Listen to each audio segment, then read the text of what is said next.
dipermainkan oleh negara manapun. Maka Bung Karno mengajukan syarat. Dialog pun terjadi antara Bung Karno dan Khrushchev. Saya mau datang ke Moskow dengan satu syarat mutlak yang harus dipenuhi. Tidak boleh tidak, kata Bung Karno. Khrushchev pun balik bertanya, apa syarat yang Paduka Presiden ajukan? Bung Karno menjawab, temukan makam Imam Bukhari. Saya ingin menziarahinya. Tentu saja Khrushchev yang komunis tulen pun sangat bingung. Siapa Imam Bukhari, pikirnya. Khrushchev segera memerintahkan pasukan elitnya untuk menemukan makam yang dimaksud. Ternyata hasilnya nihil. Khrushchev kembali menghubungi Bung Karno. Maaf Paduka Presiden, kami tidak menemukan makam orang yang Paduka cari. Apa Anda berkenan mengganti syarat Anda? Bung Karno pun tersenyum sinis. Kalau tidak ditemukan, ya sudah, saya urungkan niat untuk ke negara Anda.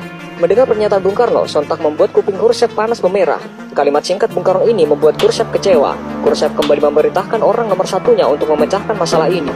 Akhirnya setelah melalui penelusuran yang teliti, serta mengumpulkan informasi dari orang-orang tua muslim di sekitar Samarkand, akhirnya makam imam besar kelahiran kota Bukhara tahun 810 Masehi itu ditemukan.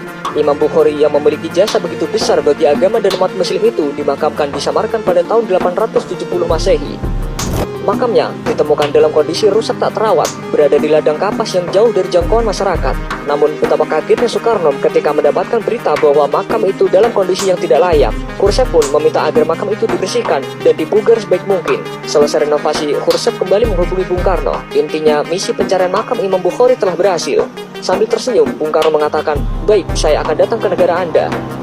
Akhirnya, setelah sebulan sejak penemuan dan pemugaran makam tersebut, Soekarno bersedia berkunjung ke Soviet. Dengan naik kereta api, Soekarno tiba di kota Samarkand pada tanggal 12 Juni 1961. Ribuan orang menyambut kehadirannya. Di sepanjang jalan, penduduk menyambutnya dengan meneriakkan nama Indonesia dan Soekarno sambil mengibarkan bendera merah putih. Sehari sebelumnya, puluhan ribu orang juga menyambut kehadiran pemimpin besar revolusi Indonesia ini di kota Tashkent, ibu kota Uzbekistan. Indonesia adalah satu-satunya negara yang hingga kini sangat dihormati oleh penduduk Uzbekistan dan Samarkand khususnya. Sejak Bung Karno tiba pada malam hari, beliau langsung membaca Al-Quran sampai pagi hingga beliau tidak tidur. Saat ditemukan makam dalam kondisi tidak terurus, Soekarno meminta pemerintah Uni Soviet agar segera memperbaikinya. Ia bahkan sempat menawarkan agar makam dipindahkan ke Indonesia apabila Uni Soviet tidak mampu merawat dan menjaga makam tersebut. Dengan emas seberat makam Imam Bukhari akan diberikan sebagai gantinya.